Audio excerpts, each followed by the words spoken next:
2 Timothy 1:7. For the Spirit God gave us does not make us timid, but gives us power, love, and self-discipline. Now, I'm not preaching. That's not what I feel called to do. But I do feel led to share just the journey that I'm on of deciphering God's truth versus all the noise of the world. And it's very confusing. I'm learning so much from you guys by this conversation we start with your video responses, your Twitter posts, Facebook replies, just all of it, emails. It's incredible. So we'll go back to that verse, and then I'll just share something that God showed me this week and last week, and then we can address some awesome questions that you guys have. They're really good. The Spirit God gave us does not make us timid. What I'm really starting to realize when I'm sitting at Starbucks and I'm literally going over some of these Bible time videos, thinking about the Great Commission, I just feel led that that's the purpose of my life, is to go and share the gospel. And then it hit me that I'm not even connecting with the people in my immediate surroundings. I'm timid. I've been on all types of stages all over the country, and yet I'm still very timid. It's unbelievable. And I think if Satan can use that just to hold us back from connecting with people, we're not even ever going to get to the opportunity of sharing love and all these amazing, fruits of the Spirit that God has if we're not taking the first step to connect with people. So there's one thing.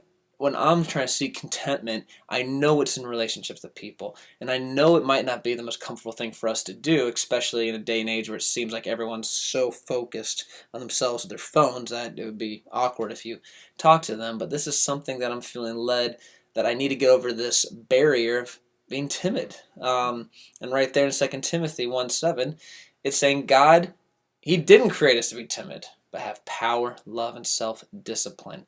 And I think if we can get from one path of, being timid to then switching over to those three elements, it's going to be an incredible life that God intended for us.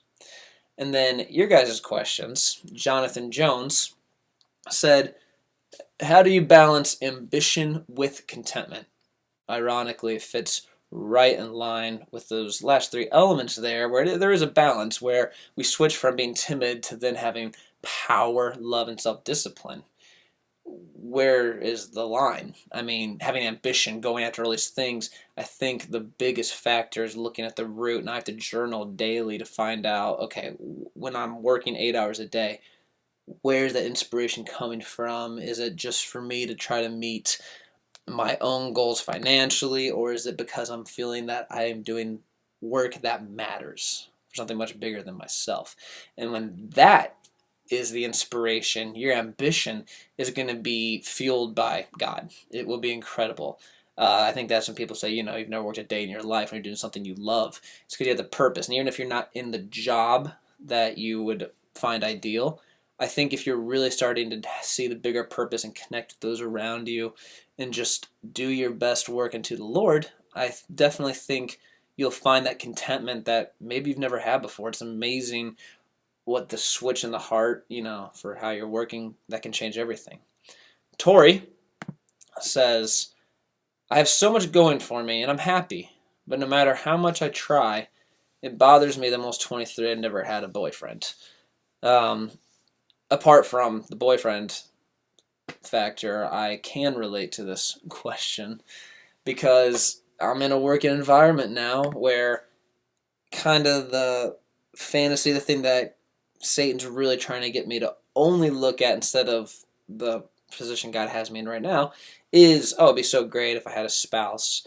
I'd feel so fulfilled being able to go home and be with the person I'm supposed to be with the rest of my life. I feel that. And what I'm realizing right now is God, who created love, created relationships, created emotions, everything. If we're authentically following Him because we want to and we believe in Jesus Christ, I'm pretty sure God can line things up in the right timing for us to meet that person we're supposed to be with someday, if that's what He has planned. And that gives me a lot of peace. Because I need to keep open, especially by not being timid and be connected to my surroundings. But it's not my responsibility to find a spouse, find a whoever. I'm pretty sure God can arrange that. And so there's a timing that God has ideal for us. It's up to us if we are listening to that. God knows what timing is better for me than I know for myself. And marriage is a really long time. I look at who I was last year, 6 months ago, a few years ago, and I was nowhere in the position to get married, even though I had thoughts of it. So that's very humbling right there. And then the last question is Larry. This is on Facebook.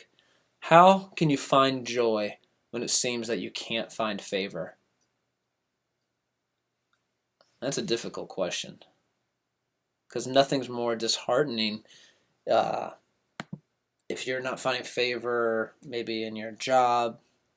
You might have family relationships where you just feel that you aren't making them proud. So how do you find joy when you're doing your best and you're not finding favor? That's a very vulnerable question, Larry. What are your guys' thoughts on that?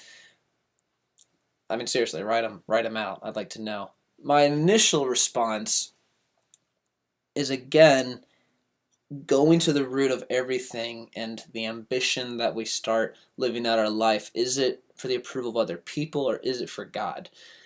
And if it's for people, initially, it's like a never-ending journey there. I mean, the people are always going to let us down, especially being followers of Christ. We'll never be able to make everybody happy. So that means we're not going to have favor with man all the time. And so you have to be in the Word.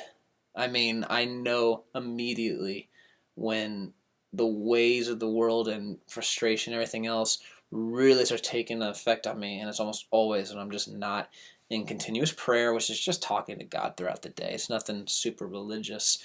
And just being in the Word before I do anything else. When I'm doing those things, it's almost like comments or anything else that could really mess me up any other time, they almost just like ricochet off of me. And so let's all go with that question. Write your comments in there. Larry's question is, how can you find joy when it seems that you can't find favor?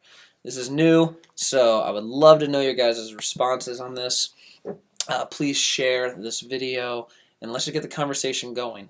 This is a very special opportunity for us to connect, even though we're just on the internet. So guys, thank you for sticking through this long to watch one of the Bible Time videos. Let me know your thoughts on this. We'll do it again soon. All right, have a good one.